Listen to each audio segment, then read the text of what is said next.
Hey everyone, thank you for joining me on my channel. I thought I would share the pros and cons I have found of subbing. Everybody's been asking me how subbing's going, what do I like about it, what do I not like about it, and so I thought I would share my pros and my cons, and this is by no means subbing in general. It's just my personal opinion, my pros, my cons from having been in the classroom for a year as a behavioral assistant and 4 years as teaching. And then we moved and I didn't get a teaching position right away, so I've spent a year subbing, and I will be uploading a video soon updating everybody on the job search, so stay tuned for that video. But I'm going to go ahead and discuss the pros and the cons for subbing for me. And now I was going to just list all the pros and then all the cons, or vice versa, but I'm just going to kind of go with the pro and the con, because each pro has a con, or vice versa, pretty much. So one of them is I can be off whenever I want to. It's not that big of a deal if I have a doctor's appointment coming up, or I just want to not work after a holiday because I know the kids are going to be crazy, or right before a holiday. I can just put in that I'm not available to work, and it's not that big of a deal. However, I don't get paid. That's the con. So if school's canceled for some reason, I take the day off, we have holidays, whatever, you don't get paid for those days. One of the pros is if you don't like the school that you're subbed at, or you don't like the specific class, you don't have to go back. You really don't. You don't have professional development. You don't have any grading. You don't have to worry about doing lesson planning unless you're doing long-term subbing. You don't have to worry about this before school meetings or after school meetings most of the time. You don't have to usually worry about before school, after school, or lunch duties unless it's part of that specific teacher's duties. Then you kind of do them, but they're not. A lot of times they'll say, oh no, we've got it covered, you can go ahead and go back to the classroom. Not every time, but a lot of times.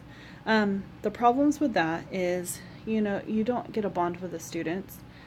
You have to take everything with you. So if you need pens, pencils, rulers, scissors, anything like that, you have to have it in whatever bag or backpack you take with you, your lunch, your extra water, snacks, whatever. It has to be in your bag with you, and you have to make sure that you take everything back with you that you took in, because if not, you forget something, you may not be able to go back and get it unless you happen to be subbing for the same person again the next day, or same school the next day. And you don't get a bond with the students at all. I mean, you do if you sub for the same teacher a lot, or the same school for the same grade level. You kind of get to start bonding with them, but it's not the same. It's really not. And then the other one is when you're new to a school, you're clueless about the procedures. When you're new to the classroom, each teacher does things differently, so you kind of feel clueless, and to me that's kind of a con.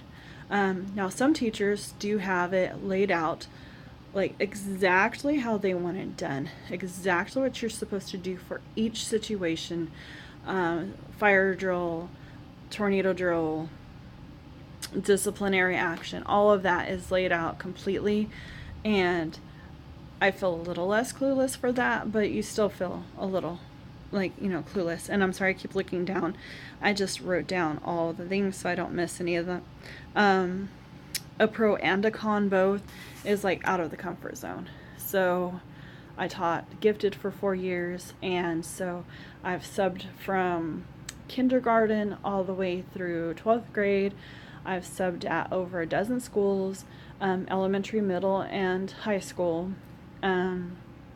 And there's some schools that I did not enjoy. There's some schools I absolutely love, and I really do hope I get a job there. There's some classrooms that I would go back to repeatedly, and I loved them and they loved me. But it helped me get out of my comfort zone. It helped me learn from other teachers you know, how they do things and how to implement different things for when I finally get a classroom again. But the con is also, you know, you're kind of out of your comfort zone, so you don't really know what you're doing, or maybe your personality conflicts with the students, or you're complete opposite of what their teacher is.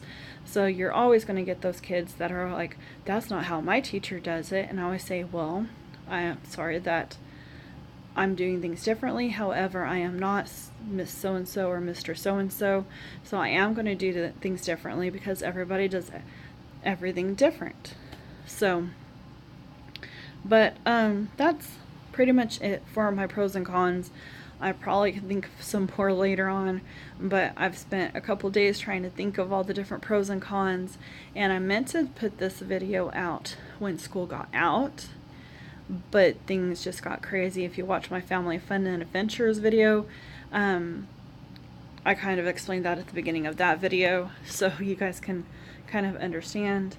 But that is it for now. Those are the pros and cons I've come up with so far for my personal experience for subbing, and I hope that you enjoyed this video. Now, I have also been asked, before I end the video, I've been asked, would I recommend subbing to somebody thinking about going into teaching? Yes and no.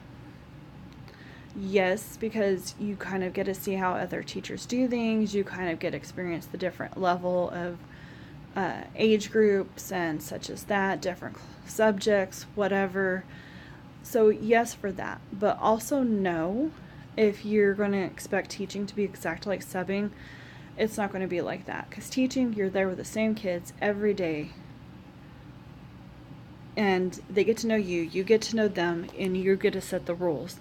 Versus subbing, you're coming into somebody else's classroom for a short period of time, and some kids are better for the teachers than the subs. They see a sub and they're thinking, oh, we're going to get him or we're going to get her.